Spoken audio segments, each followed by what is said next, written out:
하는 교회에 들어가서 예배를 드리려고 갔다가 들어가 보지도 못하고 문 밖에서 거절을 당했습니다. 그래서 예배당 문 앞에서 엉엉 울고 예배도 못 드리고 기도를 하고 있는데, 그때 기도하는 그 순간에 갑자기 비몽사몽간에 주의 사자가 나타나서, 주님이 나타나서 하는 말이, 왜 이곳에서 이렇게 울고 있느냐, 그렇게 물으시더랍니다. 그래서 제가 오늘 이 예배당에 와서 예배를 드리려고 왔는데 피부 색깔이 검다고 백인 아니면 들어올 수가 없다고 해서 거절당하고 문 밖에서 이렇게 울고 있습니다. 그랬더니 예수님이 대답하기를, 그러냐, 네가 이 교회에 못 들어간다고 그렇게 섭섭해서 울고 있느냐, 나도 한 번도 이 교회에 들어가 본 적이 없다, 그러더라는 거예요. 오늘날 많은 교회가 있습니다. 아마 우리 한국 땅에만 해도 전국 방방곡곡에 수많은 교회들이 있습니다. 모든 교단을 초월해 가지고 많은 교회들이 세워져 있고 전 세계적으로도 많은 교회들이 세워져 있는데, 여러분들, 성령이 함께하지 않는 교회는, 그 교회는 그냥 종교의식, 어떤 교회의 프로그램이 그 교회를 이끌어가는 것이지 하나님의 성령이 그 교회를 이끌어가는 교회는 아니라고 저는 생각합니다. 여러분들, 교회는 성령의 능력이 나타나야 될 줄로 믿습니다. 교회는 하나님의 나라가 임하심을 선포하는 교회가 되어야 될 줄로 믿습니다. 이 교회 가운데는 성령이 운행하는 그런 교회가 되고 성령님이 함께하는 그런 교회가 되어야 될 줄로 믿습니다. 그런 교회에 생명이 있고 그런 교회에 능력이 나타나고 그런 교회에 권능이 나타나는 것입니다. 여러분들, 구라파에 있는, 저 유럽에 있는 모든 교회들은 신학은 있지만은 교회가 없습니다. 서양에서는 교회는 있으나 교인들이 없어져 가고 있어요. 어마어마하게 예배당을 잘 지어놨어요. 그 예배당에 들어가 보면 정말로 너무너무 희양찬란해서 어떻게 이렇게 예배당을 잘 지었는가, 그렇게 할 정도였습니다. 파이프 오르간을 전부 다 교회 예배당에 설치해 놓고, 아마 한때 그 교회도 수만 명, 수천 명의 교인들이 모였던 교회였을 겁니다. 근데 지금은 거의 교인들이 없습니다. 한 10명 정도도 모이지 않고, 그것도 많은 관광객들이 그 예배당을 구경하러 오는 관광 코스가 되어 있고, 또 많은 영국에 있는 교회들은 그 예배당이 술집으로 아니면 카바레 춤추는 곳으로, 유흥장으로 변해 있습니다. 왜 이런 일이 벌어졌습니까? 하나님의 역사는 성령이 운행하는 교회가 돼야 되는데 성령이 운행하지 않으니까 이런 안타까운 역사들이 일어나고 있는 것이죠. 여러분들, 사도행전은 초대교회가 성령이 임하심으로 세워졌고 성령이 역사함으로 많은 제자들이 세워지고 많은 수많은 영혼들이 돌아오고 수만 명의 교인으로 부흥하면서 그 교회가 전 세계로 뻗어나가는 그런 역사를 이루었습니다. 그래서 사도행전의 다른 별명은 성령행전이라 그렇게 말을 합니다. 예수님께서 지상에서 33년의 생애를 마치시고 40일 동안 이 땅에 계시다가 하나님의 나라에 대해서 말씀을 하셨어요. 그리고 많은 제자들이 보는 가운데 하늘로 올라가시는데 구름을 타고 올라가셨어요. 그리고 가시면서 내가 너희들이 본 그대로 내가 다시 오겠다고 말씀을 하셨습니다.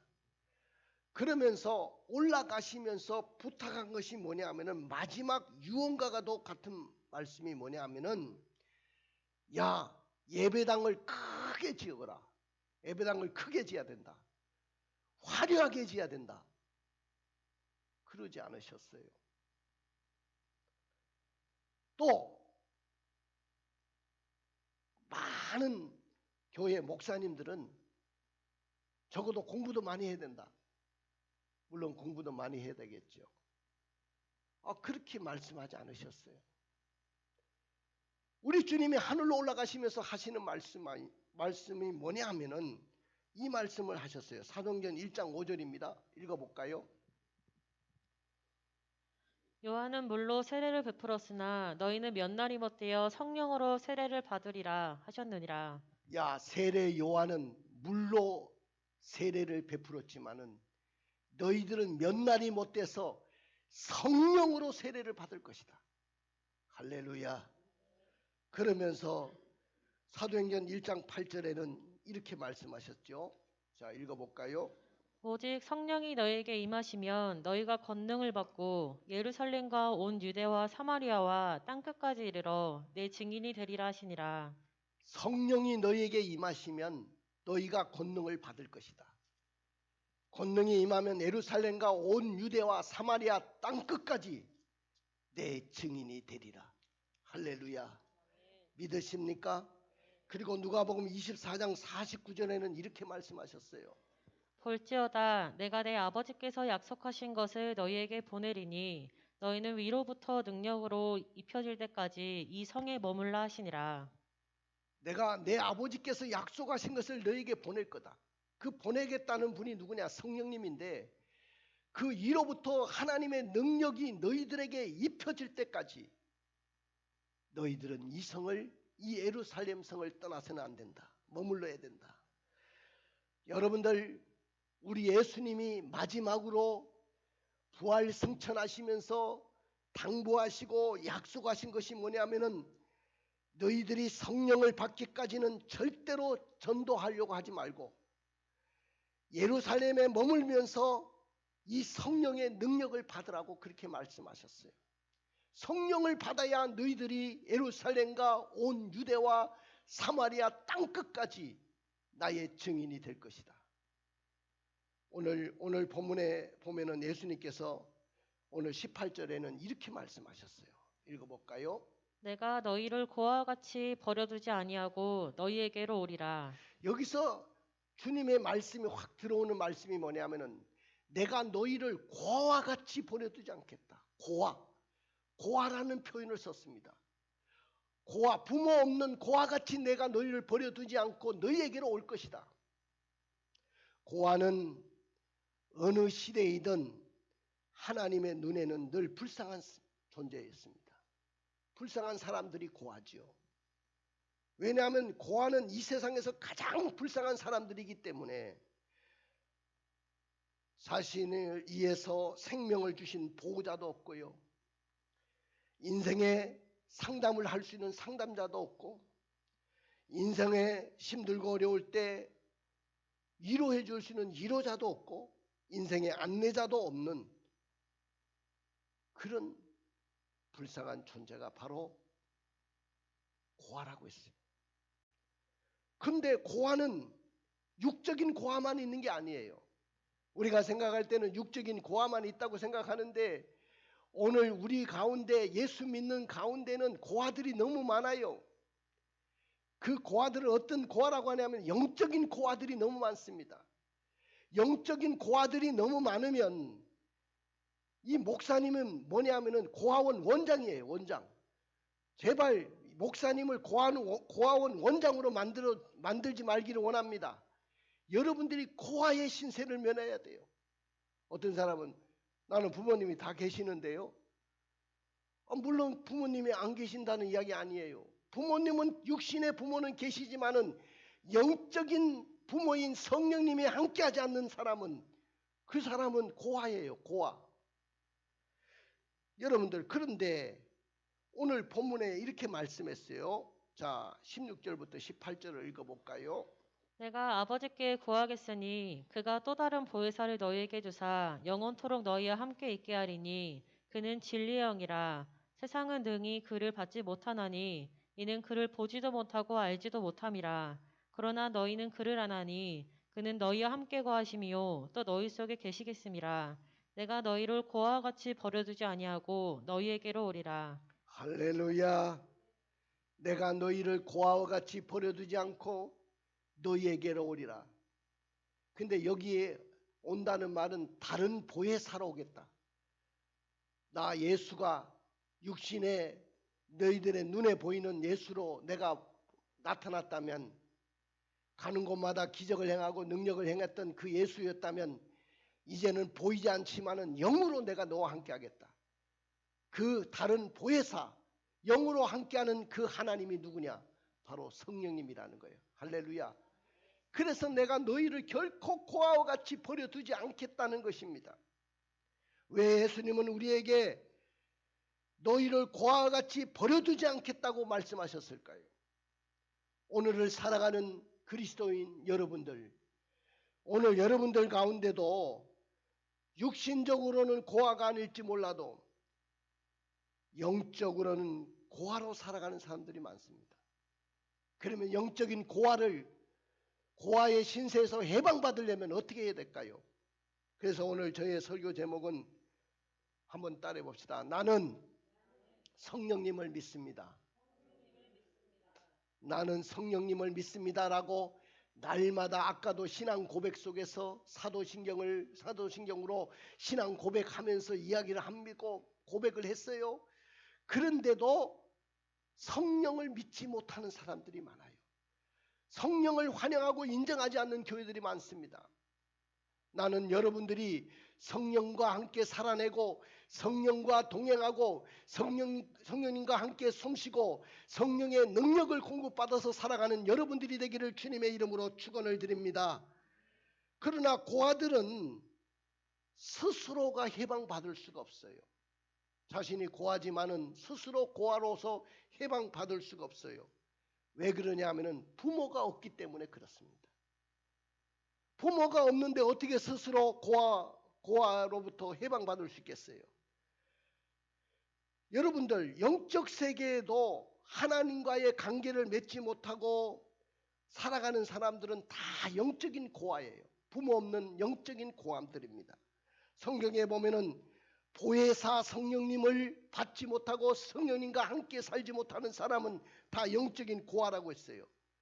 성령을 못 받은 그 사람은 영적인 고아라고 말씀하셨는데 오늘 한번 따라해 봅시다. 영적인 고아로부터 해방받읍시다. 옆에 분한테 이야기해서 시작. 영적인 고아로부터 해방받읍시다. 할렐루야. 나는 여러분들이 영적인 고아로부터 해방받으시기를 원합니다. 근데 여러분들 스스로 해방받을 수가 없어요. 그분이 나에게 오셔야 되고 내 속에 거해야 되고 나와 함께 해야 됩니다. 근데 내가 거부하고 그분을 환영하지 않으면 그분은 오시지 않아요. 여러분, 우리 교회가 고아들만 넘쳐난다면 우리 교회는 뭐가 될까요? 당연히 고아원이 되겠죠. 이 교회를 담임하고 있는 여기 서 있는 목사님은 어떻게 될까요? 당연히 고아원 원장이 되겠죠. 나를 고아원 원장으로 만들지 않기를 원합니다. 여러분들 제발 나를 고아원 원장으로 만들지 마세요. 저는 여러분들의 고아원 원장이 되기 싫습니다. 여러분들이 성령을 받아서 당당하게 성령님과 함께 살면 영적인 고아로부터 해방받을 줄로 믿습니다. 할렐루야. 근데 고아가 스스로 해방받을 수 없는 두 번째 이유가 뭐냐면은 불쌍한 자들이기 때문에 그렇습니다. 고아원에 가보시면 고아들이 있죠. 근데 지금 고아원은요, 우리나라에서 최고의 시설을 갖고 있어요. 그들에게 아주 따뜻한 고아원 시설을 갖추고 있고 거기 가면 이 겨울철에도 난방이 흐르고 여름에는 에어컨이 있고 먹을 것이 때때로 영양에 맞게 조리사가 있어서 조리해주고 음식을 계속해서 공급해 줍니다. 마음만 먹으면 뭐 대학교뿐만 아니라 외국 유학까지도 우리나라에서 다 시켜줍니다. 부모 있는 자식보다도 오히려 고아들은 이렇게 사회복지시설이 잘 돼 있기 때문에 혜택을 누릴 수 있어요. 중하류층 아이들보다 더 대접을 받고 교육적인 혜택을 누릴 수 있습니다. 그런 먹을 것과 입을 것이 걱정이 없는 그런 삶을 그들이 살고 있지만은, 그러나 고아는 어두운 그늘이 있어요. 세상에 어떤 물질로도 채워줄 수 없고 국가의 혜택으로도 채워줄 수 없는 어두운 그늘이 있어요. 그 그늘이 뭐냐면 부모가 없기 때문에, 부모를 대신해 줄 수 있는 사람은 아무도 없습니다. 그렇기 때문에 성경에는 고아가 불쌍하다고 이야기하는 거예요. TV를 보면 종종 어릴 때 애국으로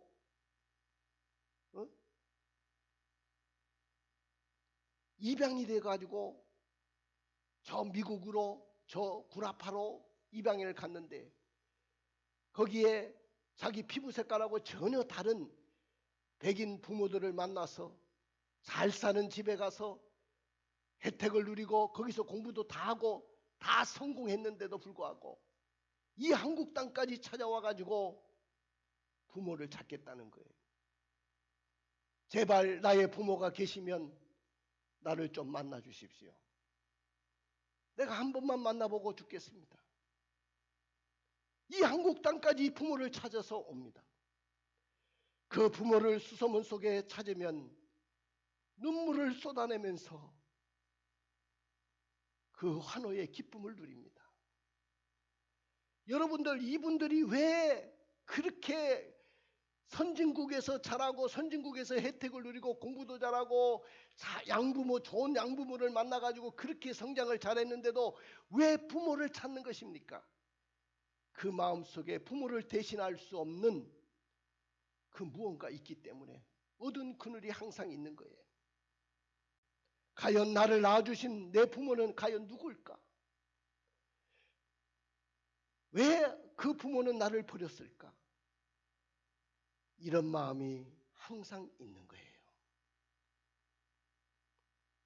그 다음에 고아가 스스로 해방받을 수 없는 이유 중에 하나가 뭐냐면은, 고아는 모든 것을 자기가 스스로 해결해야 되기 때문입니다. 어릴 때 부모가 있는 그런 자식들은 웬만한 것들은 다 부모가 다 대신해줘요.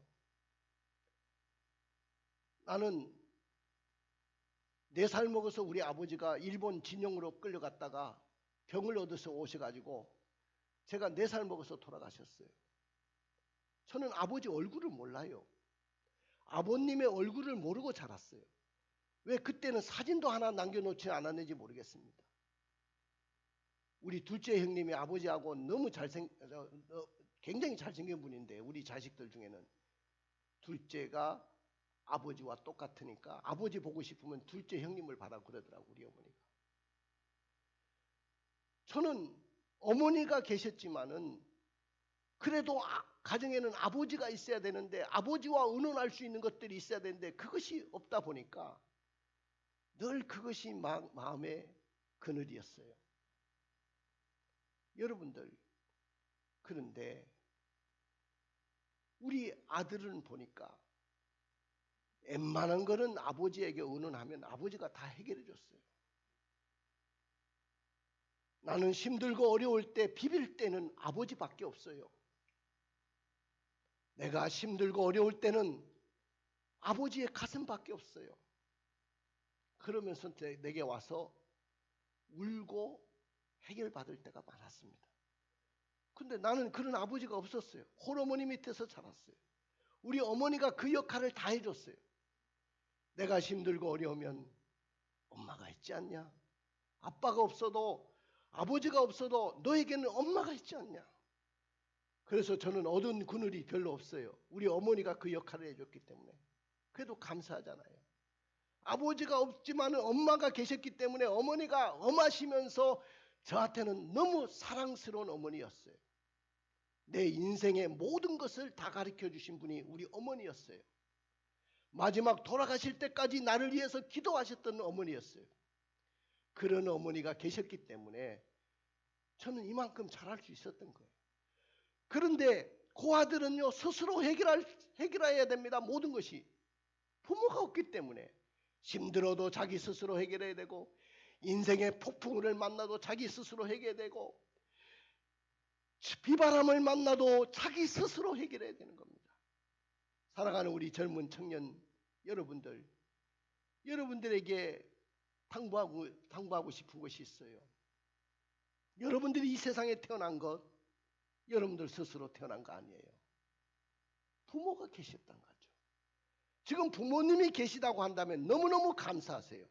그리고 부모님이 계시는 동안에 그 부모님에게 효도하세요.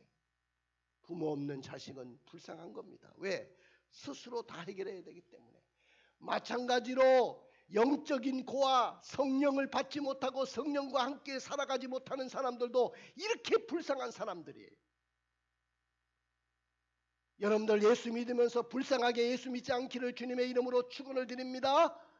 영적인 고아로 살지 마세요. 성령님과 함께 사세요. 영적인 부모인 성령님을 의지하고 살아가세요. 내가 고아와 같이 내가 너를 버려두지 않겠고 내가 영원토록 너와 함께 하겠다고 약속하셨지 않습니까? 그 다음에 이 고아가 스스로 해방받을 수 없는 이유가 뭐냐면 자기를 보육하고 가르칠 사람이 없어요. 사람이 살아가는데 가장 중요한 것이 뭐냐면 인격 형성이에요. 인간 됨됨이를 갖추는 거예요. 여러분들 동물은 그냥 기르는지 모르겠지만 나는 동물도 길러보니까 어릴 때부터 강하게 훈계를 해야 돼요. 이놈이. 왜냐하면 큰 놈이 되고 얘가 성인 개가 되는지 성인 묘가 되면 주인을 물어요.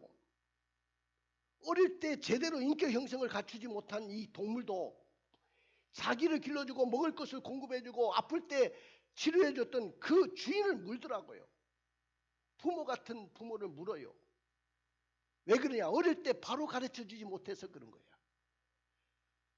고아들에게 가장 아픔이 뭐냐면은 인격 형성을 해줘야 될 그 시기에, 그 사춘기 어린 시절에 그들을 보육하고 가르쳐줄 부모가 없었기 때문에 인격이 삐뚤어진 길로 간다는 거예요.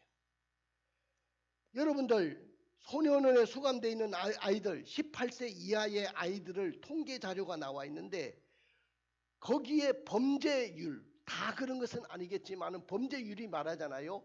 고아원 출신 부모 없이 자란 아이들이 그 소년원에 들어와가지고 범죄를 할 확률이 높다는 거예요. 또 부모가 돌아가시고 할머니 손에서 키운 그 아이들 범죄율도 높다는 거예요. 아이는 역시 부모 밑에서 자라야 돼요. 어릴 때 인격 형성을 할 때 부모 밑에서 바로 자라야 그 자식이 인격 형성을 가지고 바로 자랄 수 있어요. 가장 아픔이 뭐냐?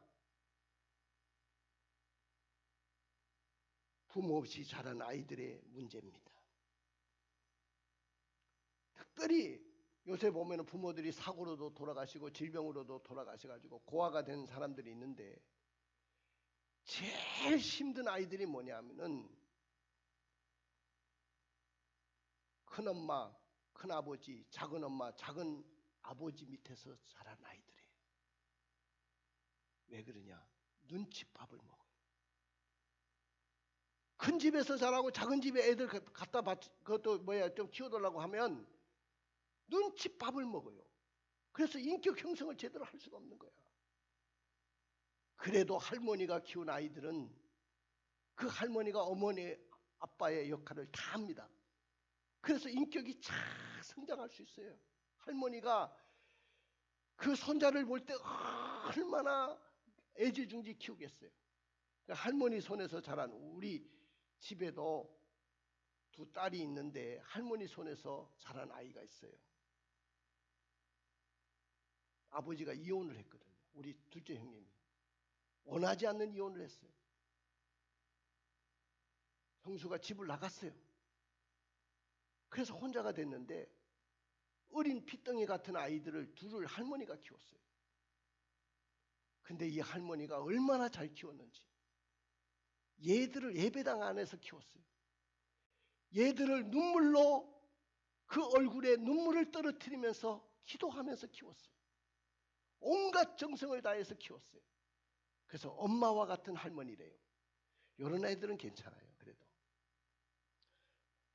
여러분들, 우리는요 친부모의 공간이 얼마나 큰지 압니까? 육의 세계도도 그렇지만 영의 세계도도 그런 거예요. 친부모의 그 공간은 너무너무 큰 거예요. 나는 여러분들이 영적인 고아가 되지 않기를 주님의 이름으로 축원을 드립니다.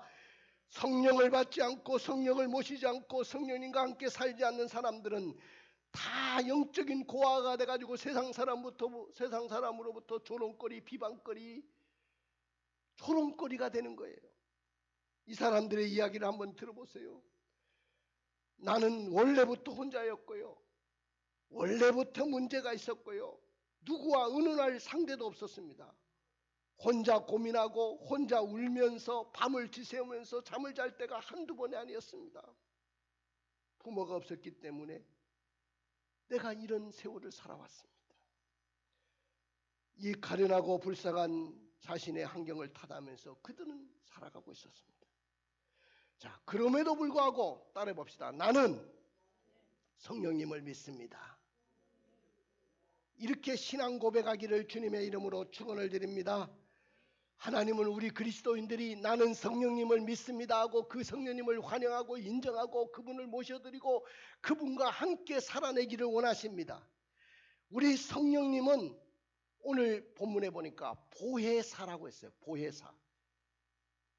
이게 한문으로 되어 있기 때문에 잘 이해가 안 되는데 원문에 그 헬라어 원문에 보니까 파라클로테스라고 되어 있어요. 파라클로테스. 이 말은 뭐냐면은 상담자, 위로자, 변호인 이런 뜻을 갖고 있어요. 그러니까 오늘 우리에게 보혜사가 있는데 보내주신 그 성령님은 우리의 상담자가 되고 위로자가 되고 우리의 변호인이 된다는 거예요. 부모 역할을 다 해주겠다는 거예요. 니네들의 부모를 대신할 수 있는 그런 역할을 해주겠다는 거예요. 이건 법정 용어거든요. 여러분들 법의 재판을 재판을 받을 때 가장 나를 대신해서 위로해주고 나를 대변해서 이야기해 줄 수 있는 사람이 누구냐? 변호사입니다. 그래서 돈을 많이 들이고도 변호사를 선임하는 거예요. 이유가 거기 있습니다. 이게 법정 용어입니다. 파라클로테스라는 말이. 그러니까 우리 성령님은 파라클로테스, 위로자가 되시고 상담자가 되시고 우리의 변호사가 되신다는 거예요. 자, 우리 다시 한번 읽어볼까요? 15절부터 20절을 읽어보세요. 너희가 나를 사랑하면 나의 계명을 지키리라. 내가 아버지께 구하겠으니 그가 또 다른 보혜사를 너희에게 주사 영원토록 너희와 함께 있게 하리니 그는 진리의 영이라. 세상은 능히 그를 받지 못하나니 이는 그를 보지도 못하고 알지도 못함이라. 그러나 너희는 그를 아나니 그는 너희와 함께 거하심이요 또 너희 속에 계시겠음이라. 내가 너희를 고아와 같이 버려두지 아니하고 너희에게로 오리라.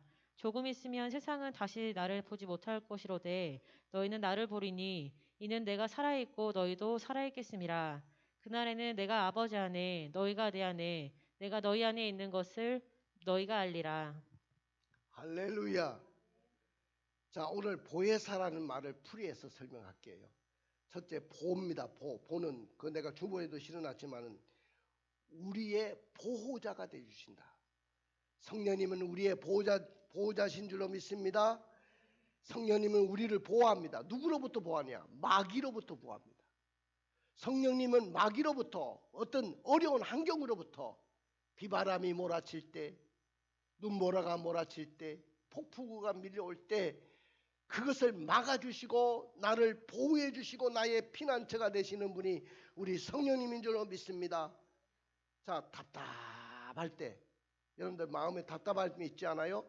그때 예배당에 와가지고 오늘 이런 주일 예배처럼 주일 예배를 드리고 목사님의 설교를 듣고 딱 가면 어때요? 찬송 부르고 막 은혜를 받고 가면, 기도하고 가면 말씀의 은혜를 받고 막 가슴이 후련하고 막 기쁨이 샘솟고 역사가 일어나는 것이 뭐 때문에 그러냐? 성령님이 함께 하셨기 때문에 그래요.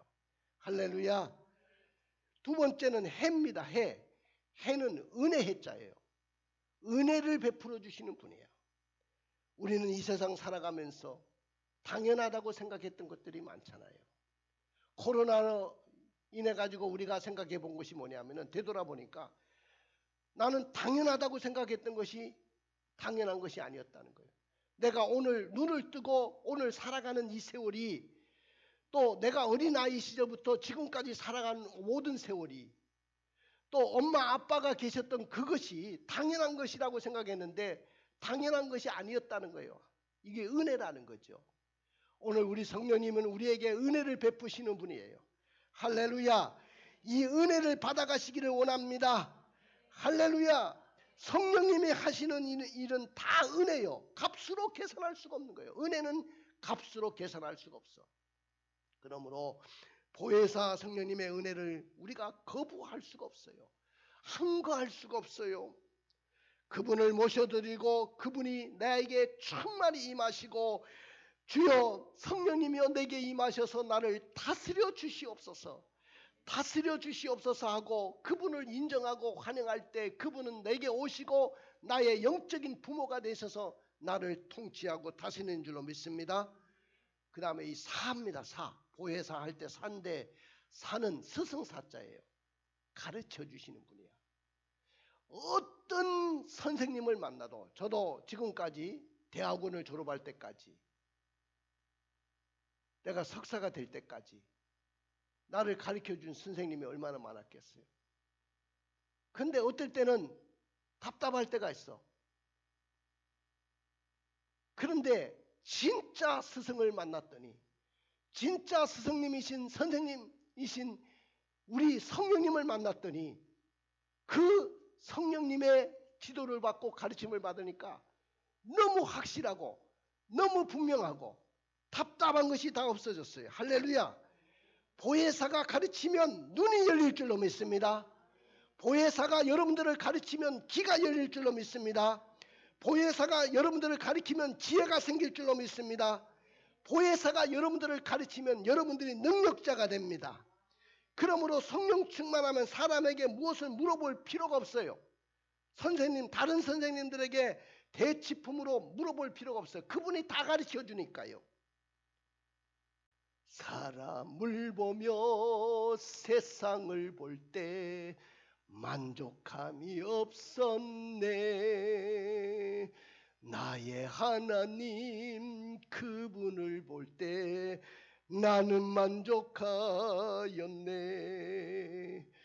동남풍아 불어라, 서북풍아 불어라, 가시밭에 백합화 예수 향기 날리니 할렐루야 아멘. 가시밭에 백합화 예수 향기 날리니 할렐루야 아멘. 내가 젊었을 때는 내가 찬양을 하면 다 쓰러졌어. 얼마나 잘 부른지, 내 목소리가 얼마나 좋았는지 몰라.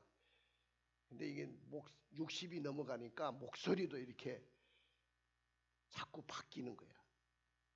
그러니까 여러분들 오늘 우리가 다시 한번 생각할 것이 있어요. 성령님이 내게 임하면 다른 스승이 필요 없어요. 여러분 가르침에 한계가 없어요. 스승님은, 그 성령님은. 자, 우리 한번 따라해 봅시다. 사도신경은 나는 성령님을 믿습니다 라고 신앙 고백하는 것입니다.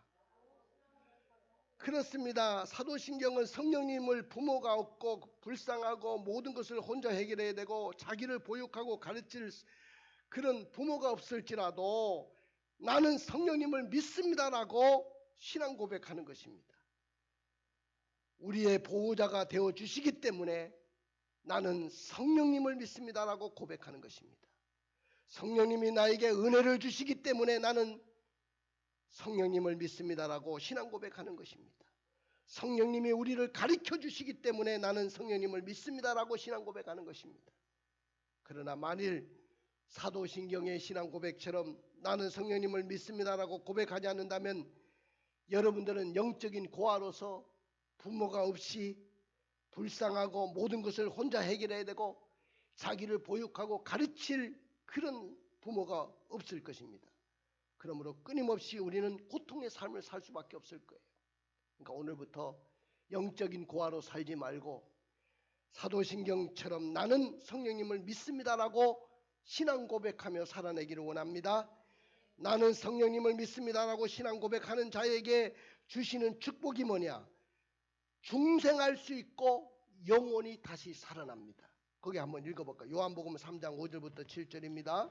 예수께서 대답하시되 진실로 진실로 내게 이르노니 사람이 물과 성령으로 나지 아니하면 하나님의 나라에 들어갈 수 없느니라. 육으로 난 것은 육이요 영으로 난 것은 영이니 내가 내게 거듭나야 하겠다 하는 말을 놀랍게 여기지 말라. 성령님이 내게 오시면 내가 다른 생명으로 다시 살아나요. 어머니 뱃속에서 한번 태어났죠. 성령님은 다시 나를 태어나게 하십니다. 할렐루야. 새로운 영혼으로 살게 하십니다. 그 다음에 죄를 자각하게 깨닫게 만들어줘요. 성령님은. 자, 요한복음 16장 8절입니다. 그가 와서 죄에 대하여 의에 대하여 심판에 대하여 세상을 책망하시리라. 그는 성령님인데 그분이 오시면 죄에 대해서 의에 대해서 심판에 대해서 세상을 책망하신다 그랬어요. 그 다음에 세 번째는 심령이 강건해지고 영적인 생명이 성장할 수 있어요. 자, 우리 에베소서 3장 16절입니다. 그의 영광의 풍성함을 따라 그의 성령으로 말미암아 너희 속사람을 능력으로 강건하게 하시오며. 할렐루야. 이렇게 되어진다 그 말이에요. 영적인 생명으로 성장할 수 있고 그 다음에 성령님의 능력으로 교회도 부흥할 수 있습니다. 자, 스가랴서 4장 6절입니다. 이는 힘으로 되지 아니하며 능력으로 되지 아니하고 오직 나의 영으로 되느니라. 할렐루야. 사도행전 2장 41절 읽습니다. 그 말을 받는 사람들은 세례를 받음에 이 날에 신도의 수가 3천이나 더하더라. 47절 읽습니다. 주께서 구원받는 사람을 날마다 더하게 하시니라. 할렐루야. 또 5장 12절 14절 읽어보겠습니다. 사도들의 손을 통하여 민간의 표적과 기사가 많이 일어나매 믿는 사람이 다 마음을 같이하여 솔로몬 행각에 모이고 그 나머지는 감히 그들과 상종하는 사람이 없으나 백성이 칭송하더라. 믿고 주께로 나온 자가 더 많으니 남녀의 큰 무리더라. 여러분들 이렇게 남녀의 큰 무리가 오게 교회를 부흥시키는 분이 누구냐? 성령님이요. 저는 이 성령님 의지하고 이 교회를 개척했고 저는 부흥을 맛봤던 사람이에요. 우리 교회가 부흥했었어요. 엄청난 부흥을 이루었던 교회예요. 우리는 코로나 때문에 이렇게 힘들어졌지만은 그러나 이 코로나 이전으로 우리는 다시 돌아가고 부흥을 이뤄내기를 원합니다. 그것은 성령님과 함께하는 것밖에 없어요. 성령님이 우리 교회를 부흥시켜 주실 줄로 믿습니다. 여러분들 우리 가슴에 손을 얹고 눈을 감아 보십시오. 오늘 귀한 말씀, 우리는 코로나 이전으로 다시 돌아갈 수 있어요. 여러분들은 간증의 주인공, 역전의 주인공이 될 수 있어요. 그것은 나는 성령님을 믿습니다라고 신앙 고백하는 순간에 역사가 일어납니다. 자, 우리가 성령님을 믿고 살아가려면 어떻게 될까요? 욕심을 버리세요. 교만도 버리세요. 마음을 비워야 됩니다. 회개 운동이 일어나야 됩니다. 그리고 성령님을 사모해야 됩니다. 규칙적인 기도 생활도 필요해요. 말씀의 순종 생활도 필요합니다. 예배 생활 철저하게 해야 돼요. 예배가 성령님이 역사하는 시간입니다. 교회 중심의 생활을 해야 됩니다. 교회를 떠나지 마십시오. 교회와 함께 하십시오. 그 다음에 성령님보다 내가 앞서 서지 마시기 바랍니다. 할렐루야. 우리 다 같이 일어나셔서 성령이 오셨네 이렇게 후렴부터 먼저 부르겠습니다.